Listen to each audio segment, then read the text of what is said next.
I'm Lily Dowse, and this is Grand Voyager.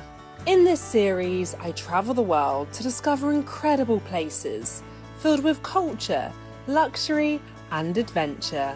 Along the way, I meet the people, taste the flavours, and experience the moments that make each destination unforgettable.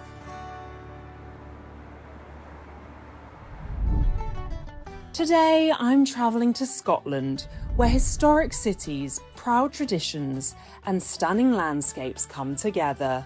From sandstone streets and dramatic views, this is a country full of character. Hello and welcome to Scotland. In this episode, I'll be exploring its wild beauty, timeless heritage, and of course, vibrant culture that makes this country the muse for many storytellers. My journey begins in Edinburgh, Scotland's capital city, famous for its towering monuments and medieval castle. I'm meeting Alice, a local history enthusiast, who's going to show me around this historic city. Edinburgh is built, shaped by fire and ice. The castle sits on top of a volcanic plug, and that's a glacial ridge. So the city goes up and down, up and down. Edinburgh really is a small city, big personality, a lot of dramatic scenes, but it's very, very easy to explore. We begin our walk through the city. With its tall buildings and courtyards, Edinburgh feels like something straight out of a novel. When you look at a courtyard like this, and you've got all these little architectural details, you can see the date up there, 1587, and this gorgeous, rich yellow saffron colour. And they got this colour by mixing iron filings through the mix, just to get this lovely gold colour. It's the same colour they used on the King's Great Hall at Stirling Castle. And it's a marvellous little space. Edinburgh Castle is the city's most iconic landmark and has long been fought over by English and Scottish armies. Inside the castle walls, we explore the centuries-old defences and inner courtyards where daily life once took place. So this was a really important part of the castle. This is the heart of the castle, yes. You've got all the living things like blacksmithing, weaponsmithing, food production, and then up here, this is where the monarchs lived. Close by is the Great Hall, a medieval space with an original wooden ceiling, historic weapons, and centuries of royal history. From here, we head to one of the castle's smallest buildings, St Margaret's Chapel. This is the oldest building in the whole of Edinburgh Castle. It's the oldest building still standing in Edinburgh. It was built in the 1100s by King David of Scotland in memory of his mother, Saint Margaret, Queen of Scots. As we explore the castle, it's clear how much history is stored within its walls. From here, you can just see why Edinburgh Castle is so iconic. You know, we've come up and down secret staircases, round the battlements, and you really get a feeling for how this castle is not just one building, it's a fortress, a whole fortified community living up here on the rock. And when you look out, just look at that view. Scotland is a land of castles and grand buildings shaped by centuries of history. Just outside Edinburgh city centre, Prestonfield House is one of them. Once a private residence, the hotel dates back more than 300 years and will be my base during my time in Edinburgh. Inside, it's packed with antiques, paintings, sculptures, and dramatic dining rooms. Over the years, it has welcomed famous guests, from prime ministers and presidents to Hollywood movie stars. If the walls and furniture could talk, I'm sure they would tell a fascinating story. The Scottish charm continues at breakfast, with fresh salmon, poached eggs, and crusty bread. For anyone who loves heritage, character, and a touch of luxury, this hotel really does tick all the boxes.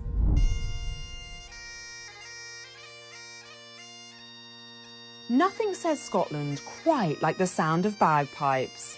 This instrument has been played here for centuries, often during ceremonies and celebrations, or simply to welcome guests. Today, it's my introduction to Loch Leven Castle. Hello, Mac. How you doing? What an amazing entrance for me. Oh, you're welcome, you're welcome. Oh, gosh, that looks a very hard instrument to play. It's not easy.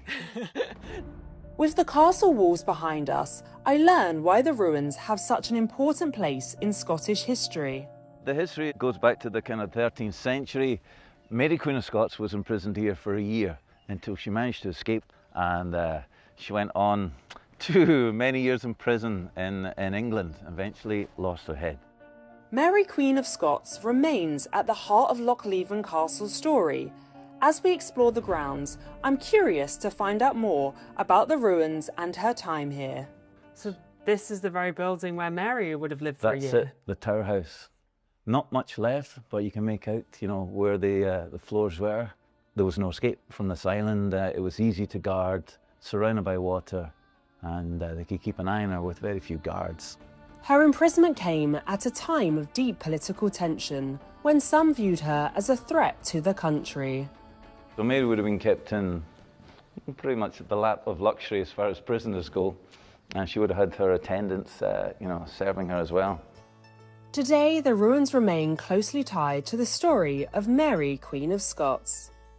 Leaving the island behind, Mac and I continue our journey to St Andrews. This famous coastal town is home to the oldest golf course in the world. Scotland is the home of golf, and we're here at St Andrews. It is, that's right. The oldest golf course in the world. That's very impressive. It's like Holy Grail touching it. Pretty much. Sacred hallowed turf, as they say.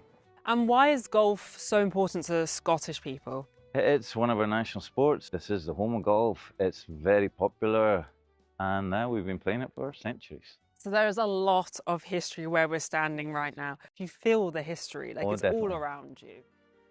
After hearing about the club's special place in golfing history, it's time to try it for myself. Mac shows me the basics, where even the simplest shots take a lot of practice. It's a fun way to experience the game, and of course, there's nowhere better to play golf than the home of golf. Back in Edinburgh, I'm in the mood for something creative, so I'm visiting a local workshop to make my own Scottish-inspired handbag. One of the instructors is helping me get started. Wow, this is definitely heaven for me, being in a handbag workshop. I've never heard of this anywhere in the world, so this is very special. We start by looking at the different sizes and styles of the bag in more detail. Many of them feature Harris tweed, a traditional Scottish textile. They're all so beautiful. Like, I don't actually know how anyone decides between these different sizes. They're all incredible. Next, we look at the different materials, colours and textures. Over here we have medium bases, medium Harris tweed lids, top handles, straps, shoulder straps, everything's able to mix and match as long as you try and stick to the right size. Now it's my turn to look around and pick out the pieces for my own bag. Once chosen, we start putting everything together. Why are these patterns so important to people in Scotland? Well, it's really interesting. A lot of them are based on the beautiful landscapes on the Outer Hebrides, which is just on the coast of Scotland, but it's all 100% wool. Harris tweed is actually the only material in the whole world that has its own Act of Parliament.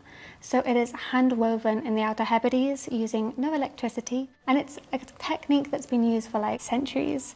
As we add the screws and accessories, our bags start to take shape. Definitely easier said than done. There's definitely a technique to it, but you've got to be pretty crafty.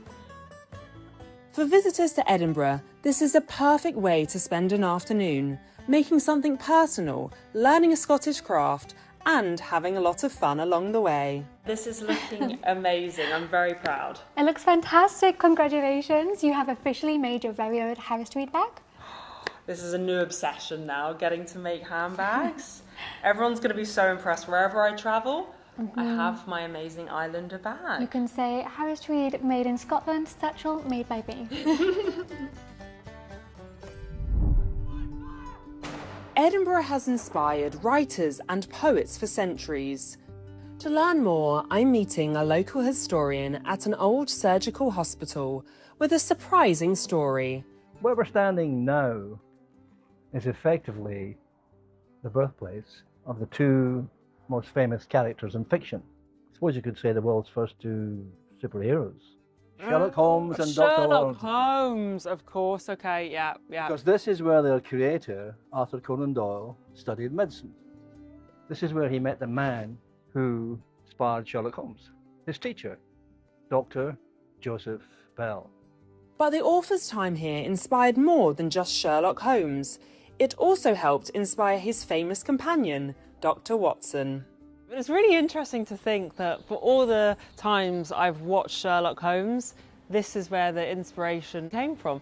The building also has a connection to poet William Ernest Henley, who was treated here and is best remembered for one of his famous poems. Invictus was the name of Henley's poem, and it was said to be Mandela's favourite poem. The last verse goes something like, it matters not how straight the gate, or how charged with punishments the scroll. I am the master of my fate. I am the captain of my soul.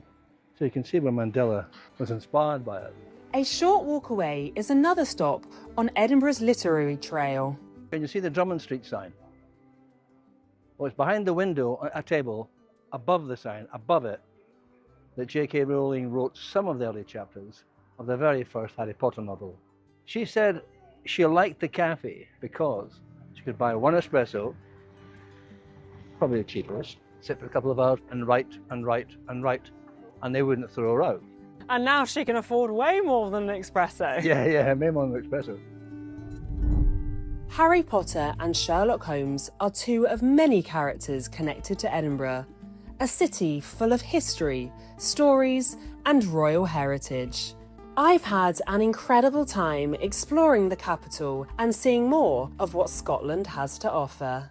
From ancient castles to breathtaking landscapes, Scotland truly has captured my imagination. But now, time for my next adventure.